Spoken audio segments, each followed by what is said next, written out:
Discuss करेंगे एक IIT GeM के 2023 का आया हुआ क्वेश्चन के ऊपर, जो कि अपना है डबल इंटीग्रेशन ऑफ 0 से 1 माइनस एक्स 0 से 1 cos x cube plus Y square D Y D X minus double integration of 0 से 1 माइनस वाई 0 से 1 cos x cube plus Y square dx और dy। ठीक है, सबसे पहले इस क्वेश्चन के अंदर हम देख पा रहे होंगे कि दोनों फंक्शन सेम है, ये फंक्शन भी सेम है, ये फंक्शन भी सेम है। ये क्वेश्चन सिर्फ लिमिट की वजह से डिफरेंट है, सिर्फ लिमिट की वजह से डिफरेंट है।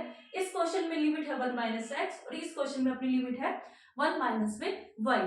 ठीक है, इसको हम कैसे सोल्व करेंगे, देखिए सबसे पहले हम इस क्वेश्चन को तोड़ लेंगे। ये इसको मान लेंगे पार्ट फर्स्ट, इसको मान लेंगे पार्ट सेकेंड। सबसे पहले हम पार्ट फर्स्ट को सोल्व करेंगे। पार्ट फर्स्ट है अपना 0 से 1 minus X cos X cube plus Y square D Y और डी एक्स। ठीक है, समझ में आ गया होगा। अपने पास इस क्वेश्चन में है x की लिमिट 0 से 1 है और y की लिमिट है अपनी 0 से 1 माइनस में x है। इसको हम ऐसे भी लिख सकते हैं x plus Y is equal to 1। अगर हम इन कोऑर्डिनेट से अपना ग्राफ तैयार करें तो देखिए कैसे होगा। ये अपना x एक्सिस और ये अपना है y एक्सिस। ठीक है, वो अपना है x एक्सिस और ये अपना है y एक्सिस। इसमें दे रखा है x is equal to 0, y is equal to 0, तो यहाँ पे आ जाएगा 0 0। ठीक है, उसके बाद है अपना x इज इक्वल टू 1, यहाँ पे मान लेते हैं कोई x इज इक्वल टू 1 है।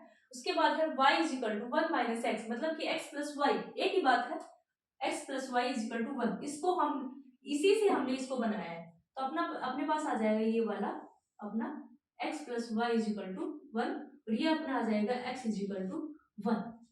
ठीक है, ये आ गया अपना x plus Y is equal to 1। ठीक है, इसमें देखिए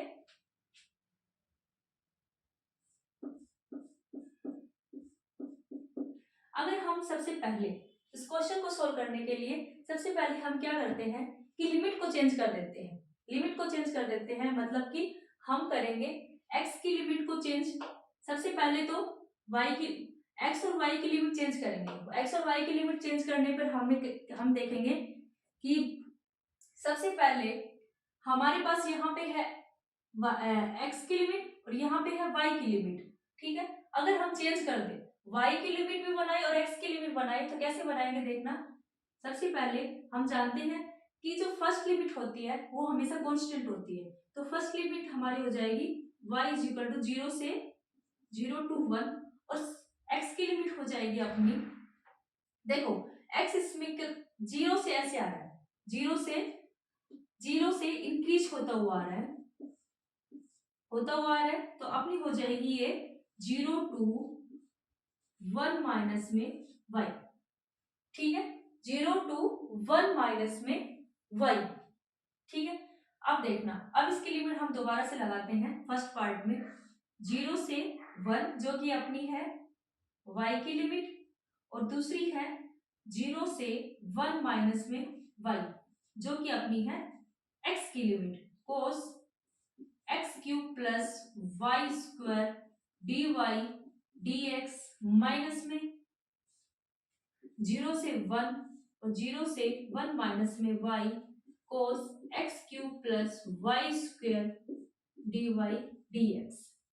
अब देखो, अब हमारे पास फंक्शन भी सेम है और लिमिट भी हमने सेम बना ली है, तो ये आपस में कैंसिल हो जाएंगे, तो इसका आंसर आएगा 0। ठीक है, दोबारा से एक बार मैं रिवाइज करवा देती हूँ। हमने क्या किया, पार्ट्स में हमने इसको डिवाइड कर लिया। हमने फर्स्ट पार्ट को यहाँ लिया, फर्स्ट पार्ट की हमने देखी कि लिमिट x की है 0 से 1, y की लिमिट है 0 से 1 minus X, y is equal to 1 minus X को हम लिख सकते हैं x plus Y is equal to 1। अगर हम इसका ग्राफ इसके बाद हम इसका ग्राफ बनाते हैं। इसका ग्राफ देखिए हमारे पास ये ग्राफ मिलता है।